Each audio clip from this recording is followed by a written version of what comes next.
Hi everyone, welcome to this week's Short Attention Span webinar. We are going to complete a series of kind of brain dumps that I was on when I wrote these things.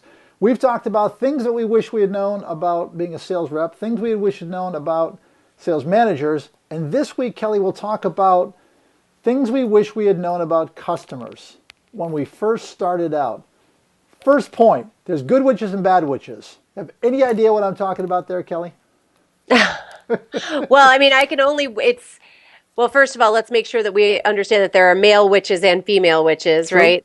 I mean, there are people that I think are just inherently good people that are Right. welcoming and sharing and happy to see you and very forthcoming and transparent. And then there are people who are conniving and sneaky and, mean and say terrible things to you. And you just have to understand that everybody's got a story behind them, and that you just have to kind of learn to work with all different kinds of people. Have you seen the video, the YouTube video called It's Just Water? I don't think so. Yeah, my friend Eric Frank, my daughter who's chiming in now,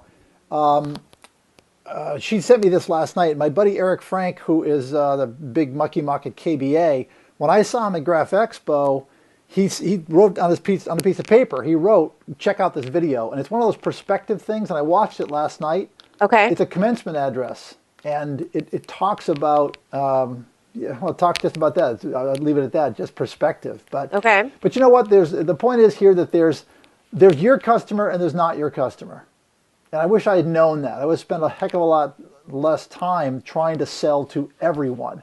Oh, okay. But back then, I didn't know who my customer was. I used to reach across the desk and check for a pulse, and if there was a lub-dub, yep, you're the guy. Didn't work that way. Mm-hmm. I also wanted to know what ideal looks like. I mentioned Eric Frank. Eric and I go way back to the Heidelberg days. Phenomenal customer. Absolutely amazing. It was a great give and take. He'd say to me, I need you to go save a press, get on an airplane. I can pay your expenses. I can't pay you any fee. I'd do it. He'd make it up to me by hiring me to do something else. And that's the way it worked. So with a customer, Kelly, a print customer, packaging, signage, labels, whatever, somebody that calls you up and says, hey, I need a favor. I got to get this job out today, and I don't have money in it for a rush charge. Right? Talk about good witches and bad witches. If this is somebody who's been mistreating you, you might say, hey, you're out of luck. Wah, wah. Yeah, right. But if it's somebody, if it's an ideal relationship, you're like, don't worry about it. I'm on it. Take care of it, and the money will come in the long run. But those ideal relationships, Kelly, I come across them about once every 5 years. Right. Longer. And I know you know what I'm talking about. Oh, yeah, absolutely. You definitely want to cultivate those. But the thing is, though, you attract those by your own behavior and your own charisma, Yep. and your own, there's a word I'm looking for, your integrity. Sure. So, conducting yourself above board at all times will attract more of that. And again, you have to this is about listening to that voice in your head that's going, he asked me for the favor, he told me he'd make it up to me, and he never did. Yeah. Fool me once. Yeah, maybe. Right? Yep. I'm not going to get fooled twice. Yep. Next up, I wish somebody had told me to always say to the customer, when you're bringing in a new idea, if you like this idea, you buy it from me. So that I never would have gotten caught or burned by someone who said, oh, you know what, we went with another vendor on that. And you say, what are you talking about? I mean, I brought you that idea. Right. How can you do that? And sure, they're not being ethical, but it's also on you for not stating up front, you like the job, you like the idea, and I'm going to give you a price, and it goes part and parcel. Mm-hmm. All right. I also wish somebody had told me that every time a job got messed up, it's an opportunity more than it is a problem. We've talked about this in the past. Mm-hmm. Everybody's going to screw up. Okay? It's how you handle that screw up that is the opportunity. Right. Meaning what, Kelly? What's the best outcome of that? Meaning that the best outcome, the end of it is is them saying thank you for taking care of it. Thank you for solving the problem. Thank you for how you handled it. Thank you for being responsive quickly. Because this whole theme of it being kind of us, our wiser selves talking to our younger selves. I can remember a time where I screwed something up really badly and I basically went and hid.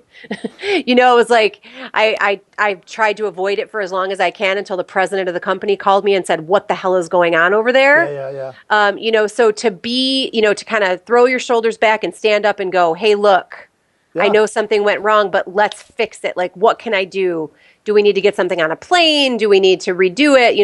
Being always, always, always focusing on solving the problem and being contrite. I am so sorry this happened. And then following up by saying, this is what a good vendor does. This is why you buy from me. Mm-hmm. So one of my coaching clients had to go through 5,000 boxes of product. 5,000 boxes. He had a team going through every single box to make sure that the product was okay. And when he was done, it took him weeks. They kept going up there. They were staying overnight in hotels. 5,000 boxes. And it had to do with the roll size and whatnot. But they found, I think, just four rolls that were bad. But afterward, I said, you got to write an email. You got to tell the customer how you rock. And I had to walk them through the process. But that's the other thing. There's the opportunity. And then finally, understand that right now, as you're watching this video, this fantastic short attention span webinar video, that someone's calling on your accounts. They're beating their door down. And if that customer doesn't know how good you are because you haven't told them, you are vulnerable.